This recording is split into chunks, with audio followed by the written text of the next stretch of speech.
Hello friends, कैसे हैं आप सभी लोग। मैं सुमित शर्मा एक बार फिर से आप सभी का स्वागत करता हूं और आज हम क्लास 12 फिजिक्स पढ़ने के लिए उपस्थित हुए हैं।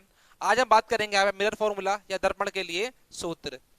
जैसे कि आप क्लास 10 में पढ़ चुके हैं क्या कि जो हमारा मिरर फॉर्मूला है या दर्पण के लिए सूत्र जो है वो आपने पढ़ा हुआ क्लास 10 के अंदर।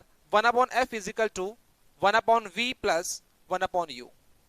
क्लास 10 की बात करें तो सिर्फ वहां पे ये फॉर्मूला था, और क्लास 12 की बात करें फिजिक्स में तो ये पूरा डायरिवेशन है। इस डायरेक्शन की उत्पत्ति कहां से हुई है वो आज हम देखेंगे। और इस बात करें फॉर्मूले के अंदर तो यहाँ पे हमारा जो एफ है ये हमारा होता है फोकल लेंथ, और हमारा वी होता है इमेज की डिस्टेंस, और हमारा यू होता है ऑब्जेक्ट डिस्टेंस। हिंदी में बोलेंगे तो फोकस दूरी, प्रतिबिंब की दूरी और वस्तु की दूरी। तो आप मेरे साथ हेडिंग लगा लीजिए, यूवीएफ में संबंध, रिलेशन बिटवीन यूवीएफ।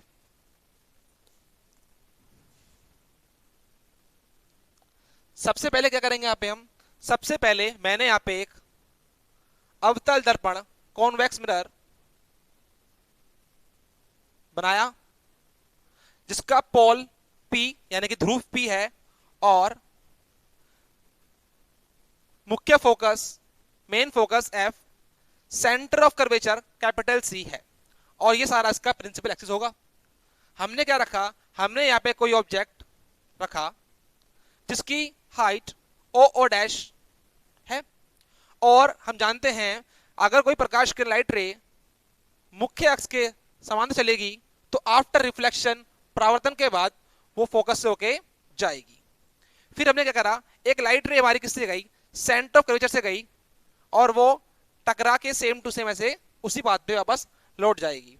ऐसा करने पे हमारी बनती है इमेज, ये हमारी होगी इमेज। इसका नाम हमने क्या दिया, आई आई डैश। इसे बोलेंगे आई डैश, इसे बोलेंगे ओ ओ डैश। ये हमारा पोल हो गया, मुख्य फोकस सी यानी कि सेंटर ऑफ कर्वेचर, और ये ऑब्जेक्ट। हम जानते हैं क्या कि पोल से फोकस तक की दूरी कहलाती है मुख्य फोकस दूरी या फोकल लेंथ, और ये पोल से लेफ्ट हैंड पे है, दैट्स वाई ये होगा माइनस का एफ। ऐसे ही पोल से इमेज तक की दूरी इसे बोलेंगे माइनस का वी। ऐसे ही पोल से सेंटर ऑफ कर्वेचर तक की दूरी यानी कि माइनस का आर, माइनस का आर। और पोल से वस्तु ऑब्जेक्ट तक की दूरी बोलेंगे माइनस का यू। ये सारे डायमेंशन हमें इस डायग्राम से प्राप्त हो जाएंगे। अगर इसके बारे में लिखना होगा तो हम कैसे लिखेंगे, ऐसे लिखेंगे, माना M1 M2 एक अवतल दर्पण है जिसका ध्रुव P है, मुख्य फोकस F तथा वक्रता केंद्र C है। कोई वस्तु O डैश जिसकी लंबाई है इसके मुख्य अक्ष पर रखी है, और जिसका वास्तविक उल्टा प्रतिबिंब फोकस व वक्रता केंद्र के बीच बनता है। ये इसकी लैंग्वेज होगी। अब हमें करना क्या है, हमें यहाँ पे देखना है क्या, हमारे पास यहाँ पे दो राइट एंगल ट्राइंगल हैं। एक ट्राइंगल है ओ ओ डैश सी तथा एक ट्राइंगल है आई I dash C. O O dash सी तथा आई आई डैश सी दोनों ट्राइंगल सिमिलर होंगे।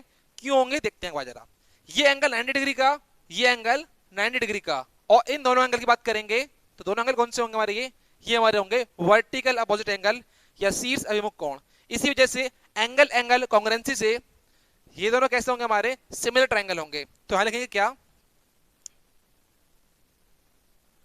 Similar triangle O O dash C and I I dash C में, ओ ओ डैश सी तथा आई आई डैश सी में। यहां बात करते हैं क्या, यहां बात करते हैं इसका object O O dash upon इसका ऑब्जेक्ट, इसकी height I I dash C, I I dash. यहां बात करते हैं इस ट्रायंगल का बेस कितना है हमारे पास, ओ सी। वही बात करते हैं इस ट्रायंगल का बेस वो है हमारे पास आई सी, आई सी। इसे बनाएंगे इक्वेशन नंबर 1। ऐसे ही हमारे पास यहाँ पे दो और सिमिलर ट्रायंगल हैं। जैसे कि पहला ट्रायंगल हमारे पास क्या है, आई आई डैश एफ। देखिए आई आई डैश एफ, ये एंगल राइट एंगल हो जाएगा, और यहां से क्या करेंगे हम, एक पॉइंट एन डालेंगे जो क्या होगा, जो इस एफ एन पे क्या होगा, परपेंडिकुलर होगा। लिख देंगे यहाँ पे क्या कि ए एन परपेंडिकुलर है पी एफ पे। अब हमारे पास क्या हो गया, एक ट्रायंगल हमारे पास हो गया आई आई डैश एफ, एक हो गया ए एन एफ। ये भी कैसे ट्रायंगल है, ये भी सिमिलर ट्रायंगल है। तो लिखेंगे पे क्या, similar triangle I I dash F and A N F, उसका परपेंडिकुलर कितना है, उसका परपेंडिकुलर है ए एन, और इसका परपेंडिकुलर कितना है, इसका परपेंडिकुलर यानी कि लंब है आई आई डैश। इसका आधार कितना है एफ एन, इसका आधार लिखेंगे यहाँ पे क्या एफ एन, और इसका आधार यानी कि बेस कितना है आई एफ। हमें पता क्या है, जो डिस्टेंस, जितनी डिस्टेंस ए एन है उतना डिस्टेंस क्या है हमारे पास ओ डैश एफ है, क्योंकि सेम पाथ पे हैं तो लिखेंगे, क्योंकि ए एन बराबर क्या है ओ ओ डैश, इसीलिए क्या हो जाएगा ये O O dash upon I I dash is equal to, sorry, I dash F N upon I F, सही है, ठीक है। इसे बनाएंगे इक्वेशन नंबर 2। अब करेंगे क्या, यहां भी ओ डैश आई डैश और यहां भी O dash I I dash, दोनों समीकरणों को, इक्वेशंस को करेंगे कंपेयर कर लेंगे, लिखेंगे यहाँ पे क्या बाय इक्वेशन नंबर 1 एंड 2। जब कंपेयर करेंगे तो लेफ्ट हैंड साइड से लेफ्ट हैंड साइड कट जाएगी, क्या बचेगा हमारे पास, बचेगा ओ सी बटे I C is equal to F N upon I F. अब हमें करना क्या होगा, इसके अंदर यह ओसी का, आईसी का और एफ एन का मान निकालना पड़ेगा। बात करते हैं ओसी की, देखिए ओसी कहां पर है, ये पार्ट है ओसी। अगर मुझे यहाँ पे ओसी निकालना है तो क्या करेंगे, इस पूरे डिफरेंस में से, इस पूरे डिस्टेंस में से, यानी क्या पीओ में से पीसी कर देंगे माइनस, क्या पीओ में से पीसी कर देंगे माइनस, तो क्या बचेगा ओसी बचेगा।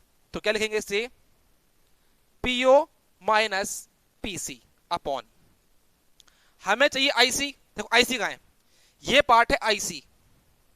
अगर मुझे आईसी चाहिए तो क्या करेंगे, पी सी में से पी आई कर देंगे माइनस, इस पूरे में से ये कर देंगे माइनस, तो ये बच जाएगा।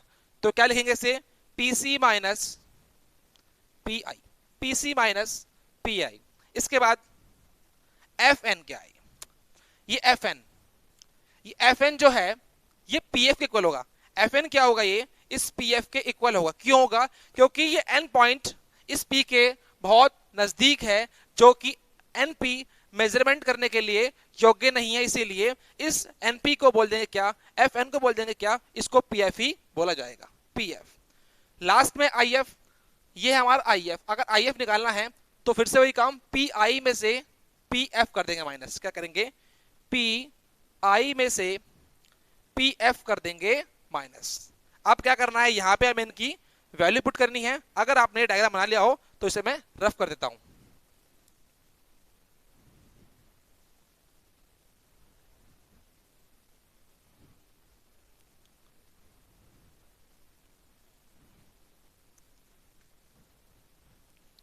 अब यहां रखते हैं वैल्यूज जगह, जैसे हमारा डायग्राम में जो पीओ था, पीओ हमारा था ऑब्जेक्ट की डिस्टेंस यानी कि माइनस के यू, हमारा पीसी था सेंटर ऑफ कर्वेचर डिस्टेंस, ये था हमारा माइनस के आर, और हमारा पीसी था माइनस के आर, हमारा पीआई था माइनस के वी, और हमारा जो पीएफ था वो था माइनस के स्मॉल एफ, पीआई था माइनस के वी, और पीएफ था माइनस का एफ। अब करना क्या है, हमें यहां पे इसको सॉल्व करना है और यहां से हमें इसका मान निकालना होगा। तो माइनस का u minus minus plus, plus का आर इज अपॉन माइनस का r minus minus plus, plus का v is equal to minus का f अपॉन माइनस का v और माइनस माइनस प्लस का f। यहां करेंगे क्रॉस प्रोडक्ट करेंगे, इसकी इंटू इसमें करेंगे तो आएगा माइनस का u plus r into minus का v plus f is equal to minus का f इंटू कितना माइनस का r प्लस v।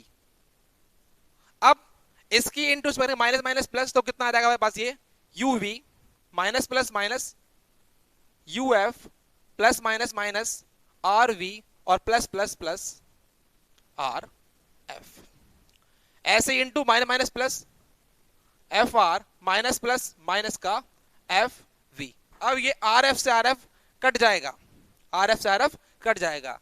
अब बात करते हैं यहाँ पे हमें जो संबंध चाहिए वो चाहिए uvf के अंदर, हमें यहाँ पे r का मान नहीं चाहिए। तो हमने पढ़ा क्या है, हमने पढ़ा है एफ इजिकल टू जो होता है वो r/2 होता है। तो यहां से जो r का मान आएगा वो कितना आएगा, वो आएगा 2f। r का मान कितना आएगा 2f। इन वैल्यू का पे हम पुट करते हैं इस जगह। तो ये uv माइनस का uf, r का मान 2f तो आएगा माइनस के 2vf is equal to minus का fv। ये माइनस का इधर लाके प्लस का हो जाएगा और 2vf में से गया vf तो बचेगा क्या, तो बचेगा खाली vf। तो हमारे पास क्या आएगा, ये uv माइनस uf इधर लाके प्लस का बचेगा खाली vf। ये माइनस की टर्म उधर लाके प्लस की तो कितना आ जाएगा, ये uv is equal to uf plus vf, uf plus vf इतना रहेगा। इसके बाद में लास्ट स्टेप क्या होगा, दोनों पक्षों में क्या करेंगे, uvf से भाग करेंगे। Divide by both side uvf।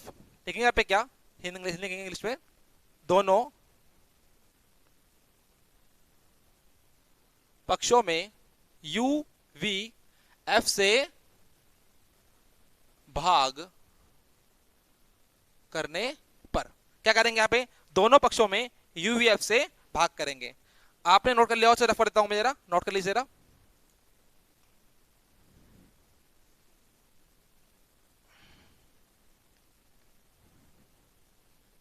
देखिए इससे आगे क्या होगा इसके अंदर जरा। हमारे पास लेफ्ट हैंड में क्या है, हमारे पास है ये u v is equal to u f plus v f। भाग करेंगे किससे, भाग करेंगे u v f से, भाग करेंगे u v f से, भाग करेंगे किससे, u v f से। u v से u v कट जाएगा, क्या बचेगा 1/f is equal to u f से u f कट जाएगा, क्या बचेगा 1/v। v f से v f कट जाएगा, बचेगा 1/u। यही हमारा क्या होता है, relation between u v f। इसे ही बोलते हैं क्या, दर्पण सूत्र या फोकस दूरी के लिए सूत्र, या बोलते हैं इसे मिरर फॉर्मूला, जहां पे हमारा f क्या होगा, फोकस दूरी, या इंग्लिश में बोलेंगे तो फोकल लेंथ। हमारा यहां पे u क्या होगा, वस्तु की दूरी या ऑब्जेक्ट ऑफ डिस्टेंस, और हमारा v क्या होगा, इमेज ऑफ डिस्टेंस, यानी हिंदी में प्रतिबिंब की दूरी, इमेज ऑफ डिस्टेंस। तो यह था हमारा मिरर फॉर्मूला या यूवीएफ में संबंध, जो अक्सर 12 में बोर्ड के अंदर पूछा जाता है। काफी इंपॉर्टेंट है ये। अगर आपको ये मेरी वीडियो अच्छी लगी हो तो मेरे चैनल को लाइक करें, सब्सक्राइब करें। Thank you.